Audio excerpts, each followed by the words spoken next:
and welcome to the Business Spotlight. I'm Pat Dewar. Today I've got a show that you should be recording, and if you're watching it on YouTube or one of the other channels out there, embed this somewhere where you will remember it, because if you're a business owner, this show is for you. If you even want to be a business owner, if you're a mid-level manager, you should be listening and taking notes through this show. My guest today is Dave Swift. Dave is a marketing guru. In fact, that's his website, themarketingguru.us. And one of the things that's really fun and I appreciate is that he's got the background to support it. He has worked with Procter & Gamble and these other really huge companies as a marketing director and directed huge campaigns, but then he's brought it into, in a sense, the real world, where the rest of us live, and implemented it in businesses that he's grown to be multi-million-dollar businesses, winning awards every single year. Dave, thanks for being on the show. Pleasure, Patrick. Thank you. I'm really excited about this show because we've done a show on the first 6, I want to say immutable, ironclad, unwavering, whatever. Yes. Unwavering the laws. ones you shouldn't break. Don't violate these laws of marketing, and I love marketing. It says, I consider myself a marketer, but I know from the first moment we sat down, I realized I have a lot to learn, and so let's go through. You want to go through and review? Yeah, for those who didn't see the first show, we covered the first 6 of the 12 laws. So what we're going to do is, I think a quick review would be in order, so Sure. everybody would understand kind of where we are. The first law we talked about was the law of leadership. And it means it's better to be first than it is to be better. Mm-hmm. Of course, if you are the first, you are the best, because there's not a second yet. So you are going to be the one there. But being first in a category gives you the opportunity to define it, to make it what you want it to be, and to start with leadership, and if you don't screw it up, to maintain leadership. That's just the way it works. So we start with that. It's always great to have a good creative idea. But what if you don't? What if you're not the first one to think about Post-it notes? Okay. Then the next law that comes into play is the law of the category. The law of the category says if you can't be first in a category, set up a category that you can be first in. And I think an example there was, I asked you in the last show, so who was the first person to fly across the Atlantic? And you rightly said Charles Lindbergh. Right. And then I said, who was the second? And quite frankly, you didn't have a clue. No, I couldn't. But first woman, but Right, but there was a person who was the third person to fly across the Atlantic, and it was Amelia Earhart. And guess what? She's the first woman to fly across the Atlantic. So a new category was created by her publicist, and we all remember her. Nobody remembers who was number 2 in the men, because by creating this new category that said we're going to gender separate this first category, we've now created a new category, and we have a new leader in that category, and her name was Amelia. And she, 100 years later, we still remember her. That's because somebody was smart enough to create a new category. The third category, or the third law, was the law of the mind, which means it's better to be first in the mind than it is to be first in the marketplace. You might say, well, why is that? Well, because the odds are if you're first in the mind, it won't be long before you are first in the marketplace. And to the degree that you can own a word in the minds of folks, in their how they perceive of a category, and you're the one they think of, over time, they will tend to gravitate towards that, because marketing is perception, which is the fourth law. And that is, it's not a battle of products or services when you market. It's a battle of perceptions.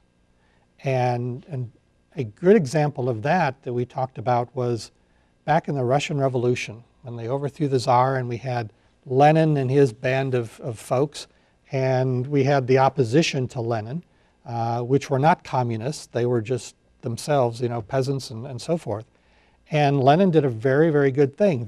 His group represented maybe 2% of the population, but they called themselves the Bolsheviks and labeled everybody else the Mensheviks. Well, in Russian, Bolsheviks means the leader. And so if you're a peasant and you're wondering whose side I should take, I want to be with the Bolsheviks. And that's how Lenin, through marketing, basically was able to take over the country. The fifth one was law of focus. And that's really what we alluded to, being able to have a word in somebody's mind. And the sixth is the law of exclusivity, which means that you can't have the same word as somebody else. So if Heinz has got ketchup and you're coming along, you probably aren't going to be able to get ketchup if you're some new company.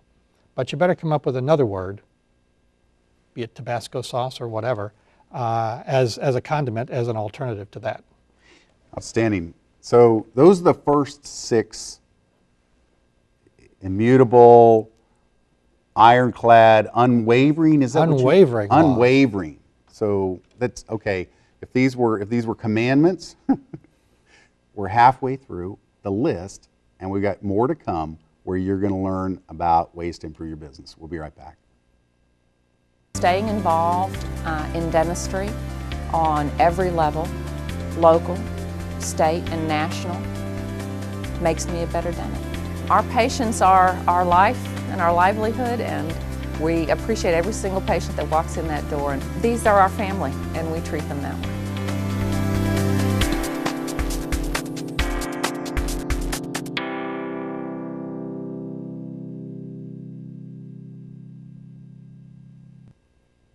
Welcome back to the Business Spotlight. I'm Pat Dewar. We have Dave Swift here. He is a marketing guru, and we're talking about ways to help you with your business. Now, if you're a business owner, that makes sense. If you're an employee, actually all of us, in my opinion, have our own independent business. We essentially lease our services, our time, our attention to the employer. And you should always be looking at, how do I improve my position in the company? Well, actually, marketing can help. These laws that we're talking about are unwavering. They're ironclad. They're the kind of things that if you violate them, you'll probably go broke somehow, lose your business. So with that, this time we're going to talk about, can we do like a high-level overview of just the names of the six new ones? What we're going to talk about is, Patrick, the law of the ladder, the law of duality, the law of the opposite, the law of division, the law of perspective, and the law of line extension. So those are the six that we're going to cover today. And in this segment, we'll just try to cover the first two of those, starting with the law of the ladder. The strategy that you use to improve your business or to improve yourself in another business that you're working at is to depend what rung you occupy on the ladder. So if you are a company, and we talked about earlier, it's great to be first. Very often you're not first in the category, you're second, fifth, 10th, whatever. What you need to do is determine who is the category leader, who's at the top rung of the ladder in the category. Prospects use ladders, and by that I mean potential clients, to decide which claims to accept or reject. Right. So if they know something's number one, they're going to have more trust in that. And if you make a claim that's counter to that, that tries to prove you're better, well, tends to be rejected because they know that somebody's number one and they must be better, because perception, as we talked about, the law of perception. So what I just heard is that it actually almost bounces off of them. It really does. And Avis was one of the first to come along and say, okay, we're going to take a little different approach here. We're going to acknowledge that we're number two. We're not going to try to say we're as good as the best. We're not number one, but we try harder. Because their research had shown that one of the problems with being the biggest and the best is your employees tend to act like they're the best and become more bureaucratic and don't seem to try as hard. And the same thing you see in a monopoly or utility, this sort of thing. So they had a way to say, okay, we acknowledge we're not the best, we're not number one, we're number two, but we try harder. And with that, they just boomed their business. They didn't take any share from number one. They took it from 3, 4, and 5. Oh, wow. Okay, and that's the key. It's going to be hard to take it from number one, but you can take it from all those others below you in the rung, and that's what they did. Interestingly, their revenue soared when they acknowledged this. They were then purchased by ITT, and they advertised instead that Avis is going to be number one, and their revenues plummeted because the consumer said, no, you're not. The business person said, no, you're not. I can't believe that. And as a result, they lost share, not to number one, but to 3, 4, 5, 6, 7 down the line. So in terms of a ladder, high interest categories tend to have more rungs in a ladder than low interest categories. So soft drinks, you've got a lot of rungs in a ladder, for example. And oftentimes in a big category that's high purchase, like soft drinks, it's better to be on a lower rung of a large ladder than be on a top rung of a smaller category. So this is kind of the antithesis of, if you can't be the leader in the category, create a new category. In the case of 7-Up, for example, they called themselves the Uncola. Right. To some degree, they were creating a new category, positioning-wise, but they were solidifying themselves as a cola. They were not trying to get away from cola, because that was the big gorilla. They just wanted to differentiate themselves, and that's what they did. So that's kind of the way it goes. Now, the next law we want to talk about in this segment is the law of the opposite. Or I should say the law of duality. I'm sorry. We'll get to the law of the opposite next. When although a ladder can start with a lot of rungs, market share tends to concentrate in 2 rungs, the top 2, obviously. And whether that's soft drinks, think of soft drinks, think of U.S. automakers, think of rental cars, think of hamburger chains, think of mouthwash, think of toothpaste. Just go through it, and as you think of all these larger categories, a vast majority of the market share is sitting there in just the top 2 products. I know in the early days with the PC, IBM, and then Apple. Then Apple, exactly. Yeah. And now eventually you had the PC category develop and split into different types. And today we have tablets like we've got here, and we've got laptops, and we've got desktops, and so on and so forth. Gaming computers, we've done that segmentation that we talked about in some of the first laws. But that's really on, because consumers early on will try numerous brands. But it is, eventually they're going to settle on number 1 or number 2. Outstanding. Well, folks, this is a Business Spotlight, and if you're a business owner, if you're a professional, you should be listening, taking notes, and seeing how can I apply these principles into my business, into my life, because these laws, if you don't violate them, they'll help you. We'll be right back.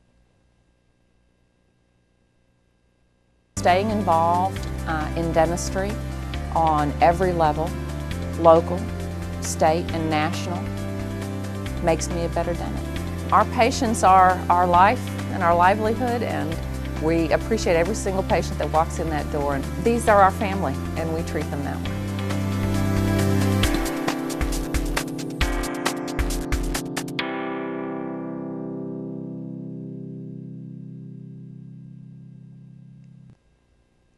And welcome back to the Business Spotlight. I'm Pat Dewar. Today we've got Dave Swift on the air with us, and he's helping business owners and professionals market better.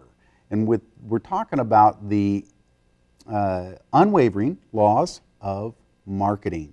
So with that, Dave, this time we want to give a couple more and really explain what is the law of the opposite. The law of the opposite is a really important one, because it's really tough to unseat number 1. And we talked a little bit in the last segment about how Avis took a little different approach. They acknowledged they were number 2, therefore they were more believable to everyone who heard that message. And then they also identified something that was wrong with the first one. The law of the opposite says if you're shooting for that second place, which is really, if there's a big established person, that's where you're going first, your strategy is determined by the leader. You look at what they're doing, you discover their essence, and you present the opposite. Mm-hmm. And you don't try to be better, you try to be different. So let me say that again. Don't try to be better, try to be different. There are those who want to buy from a leader. They like buying from a leader. There are those who don't. They like the opposite. Well, because they figure that the leader is probably overpriced because they've gotten, complacent. in a sense, they're not as fat and happy innovative. They know the way the marketplace works. They know that the leader is probably going to be getting efficient as opposed to being better. Right. Okay. There are those who say, if they're the leader, I always want to be with the leader. So that's the way it goes. So by positioning yourself against the leader, you appeal to those who dislike buying from the leader, but you also take business away from everybody else below you or around you who's trying to emulate the leader ineffectively. What's an example of somebody that did that real well? I think one of those, well, clearly Avis that we just talked about, but another one was the old medicine breath thing with, I want to say Crest, but it wasn't Scope, it was Scope. Right. They basically had identified that there was a weakness or there was a side effect. Oh, like Listerine had this yucky taste. And definitely was number one, but it gave you medicine breath. It made it taste, it just, when you got around somebody with that, their breath smelled medicine-y. Right. So what they did was they say, okay, we're going to be the opposite. We're going to make your breath smell great. Okay, and by the way, we're also going to kill the germs.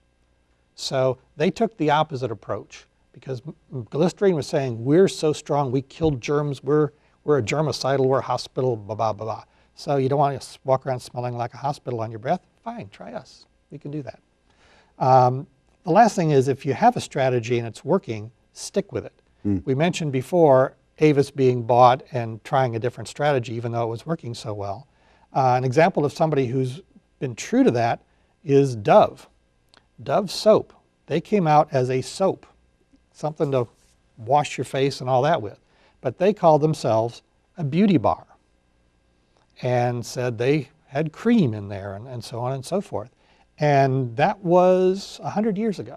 Mm-hmm. They are still Dove Beauty Bar and Dove Beauty this and Dove Beauty that as they have expanded into other areas. So those are things where the law of the opposite becomes very potent. In terms I've even of, seen cultures come out of those things. Like in the early days with Apple, they were like a cult, you know, in the way that and then they kind of became the big company, and they almost lost it when they had kicked Jobs out. When he came back in, he recreated the cult. That's correct. And again, it was that group of people that don't want to buy from the leader. They want to buy from the non-leader because they don't trust leadership, they don't trust government, they don't trust whatever. Okay. The next law is the law of division. And all you have to do is look around you today and you see it. And that is, over time, a category will divide and become two or more categories. So it's like an amoeba dividing in a petri dish. The marketing arena is an ever-expanding sea of categories and subcategories and sub-sub-subcategories. And whether it's, you can think of all the car types and categories we have, the beer types and categories we have, the music types and categories we have, just as major categories that have basically... Even in the medical stuff, all the different subcategories of medicine. All those things. It's just a natural order of things because people think of ways to apply these marketing laws. Even if they don't know the laws, some of them are pretty obvious once you get in the trenches. You say, I'm tired of butting my head up against this. I got to try something different. You don't know why you're doing it. What we're trying to do today and with these two shows is to help you understand options that you have that you can try so you don't get as bloody beating yourself up to begin with. But each segment has its own reason for existence and its own leader. And the leader of a subsegment is very rarely the leader of the original category. And the leader of the original category very rarely ever can take over a subcategory if it's properly done. And therefore, it's also better to brand differently as you create new categories. So Toyota, which had a perception of not being luxury, went in a new category, luxury car, but they called it Lexus. Right. And it was a tremendous success. Well, I have to admit, I mean, even there, I loved the marketing that Lexus rolled out. The first commercial blew me away. That whole pyramid of glasses, Champagne glasses champagne sitting there, glasses. yes. Oh my gosh! Today we're talking about the immutable, unwavering, ironclad laws of marketing. This is Business Spotlight. We'll be right back. Staying involved in dentistry on every level, local, state, and national, makes me a better dentist. Our patients are our life and our livelihood, and we appreciate every single patient that walks in that door. And these are our family, and we treat them that way.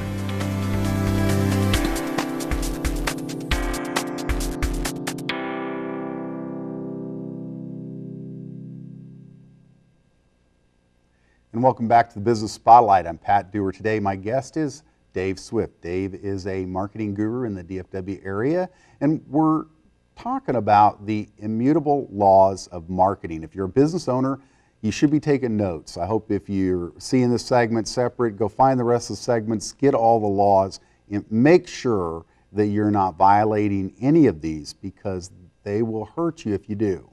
Now, in this show, one of the things I do want to acknowledge is, you know, we've been showing Dr. Mary, that is the Cosmetic Dentist Award winner for 11, 12, 13, and you actually have helped with her practice to take it into this great arena, haven't you?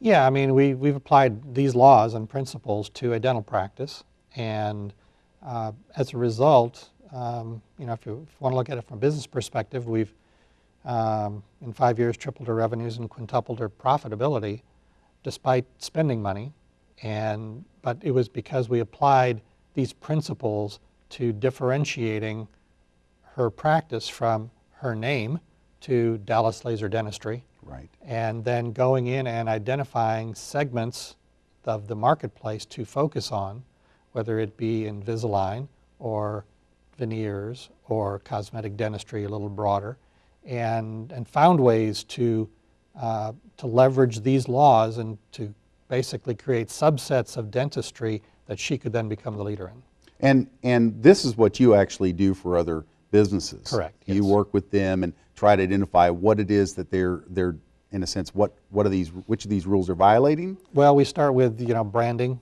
positioning, differentiating, and then from there, it's a matter of setting up a strategic plan that involves what are their rules. It's rules they should follow. Rules they should follow for pricing, for products or services they offer, for how they acquire patients or customers, how they retain them, what are they going to do. So we set the ground rules and also identify what tactics, such as should you coupon, should you advertise, if you advertise, should it be on the internet, should it be TV, should it be radio, print, whatever. So we identify strategies, best tactics to use it, and then if they want, help them execute that. Is that part of that law perspective that we wanted to cover this time? Well, yes, it is, because one of the things as you meet with clients is the fact that they think marketing will turn things around just like that. And marketing effects take place over an extended period of time. Mm-hmm. And good marketing will take place over an extended period of time.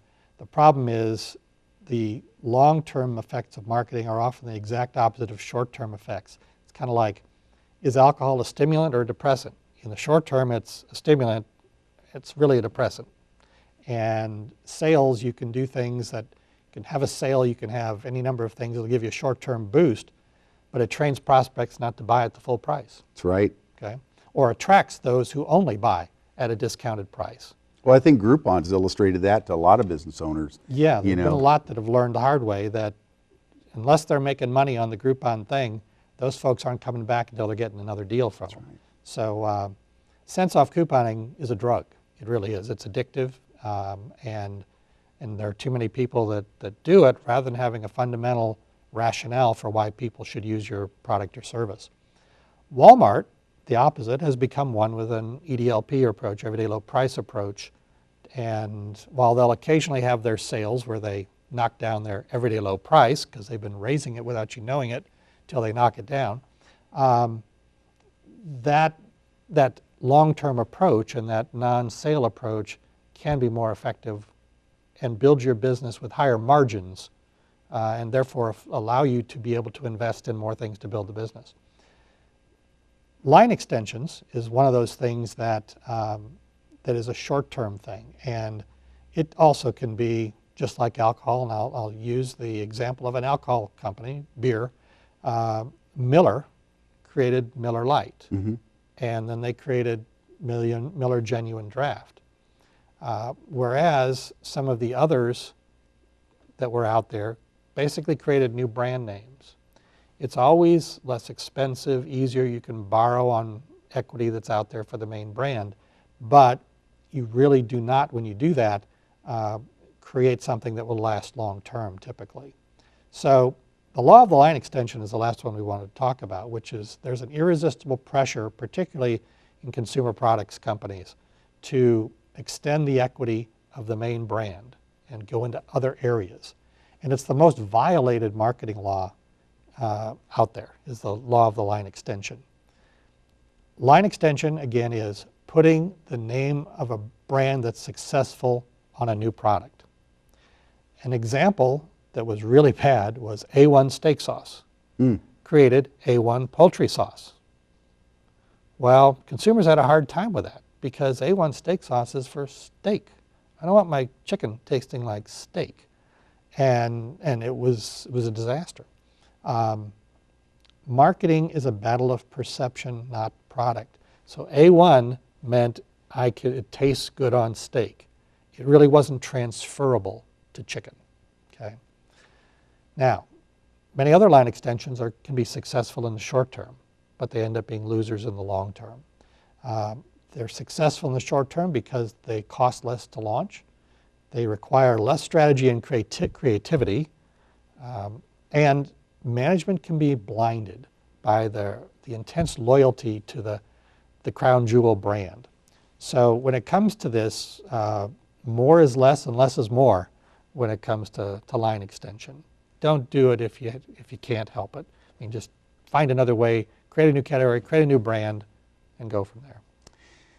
So people are listening to this. If they need your help, go to the Marketing Guru. Marketing Guru. .us. And it's Marketing Guru with one G. I do know how to spell, but URLs availability and that sort of thing. And there you'll be able to find contact information to get in touch with me. Outstanding. This is the Business Spotlight. If you're a business owner, you should be listening, learning, and looking at ways to even connect with us on the Business Spotlight. See you next week. Have a good one.